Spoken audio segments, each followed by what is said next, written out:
How did your background in bodybuilding help you in powerlifting? What were the similarities and differences between the two? Would you do it any differently if you were to do it again from a training and health point of view? Is that a 9-part question? That's a lot of questions. That's a good question, though. I mean, to be fair, I'll touch on all of it. Get the fuck up.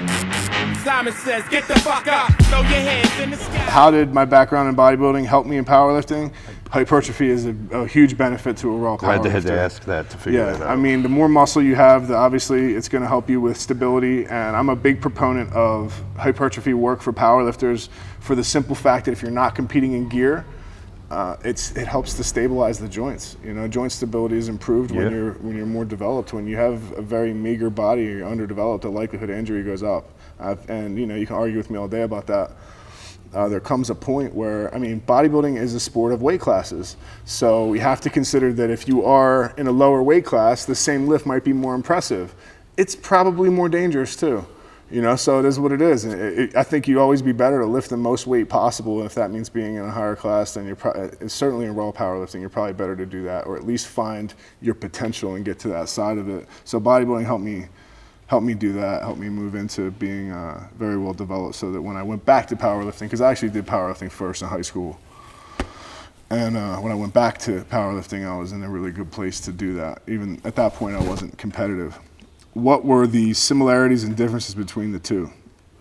One big similarity was AMRAPs, because I've always done AMRAPs, and in bodybuilding, I always did a bunch of sets before I AMRAPed. So it was that was the beginning of fifth set, I guess you could say.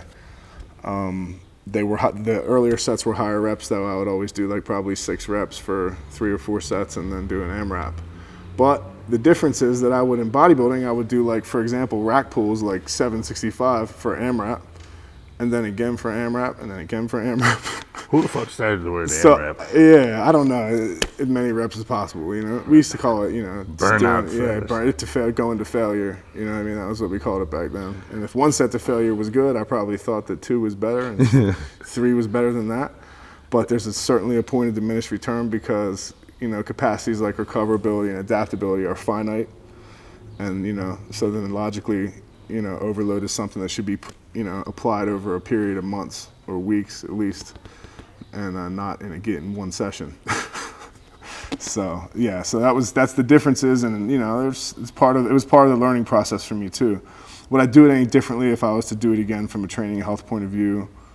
Yeah. Anybody that tells you they wouldn't is probably lying. Yeah, you learn a lot of shit over Either there. that or they didn't fucking learn anything there, right? I mean, like, honestly, of course, I made a lot of really stupid mistakes that, you know, I've made it in my life's work to try and help other people not make the same mistakes. I'm a big fan, I'm a strong believer in the concept that you have to learn from the people that came before you.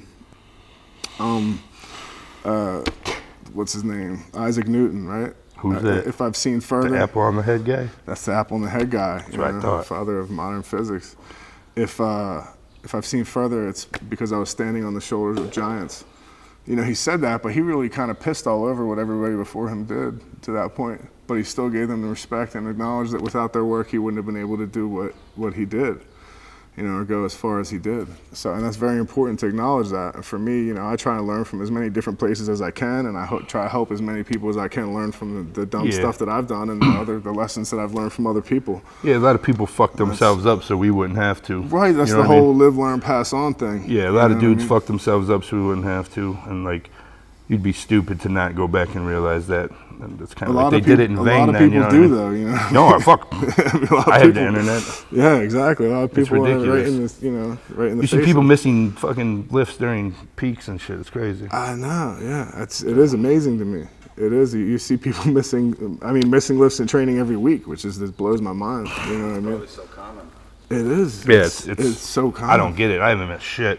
Yeah, I mean, realistically, yeah, and people will say like, oh, well, what if you fail on your fifth set? There's a dramatic difference between failing on a set for volume and doing a 1 rep max and failing. The systemic stress from that is, you know, it's difficult. You get defensive inhibition. Your body doesn't want to recruit motor units proficiently, you know, for weeks to come after that. So that's a bad idea. That's why we're better to train in the safe ranges and with a more systemized approach.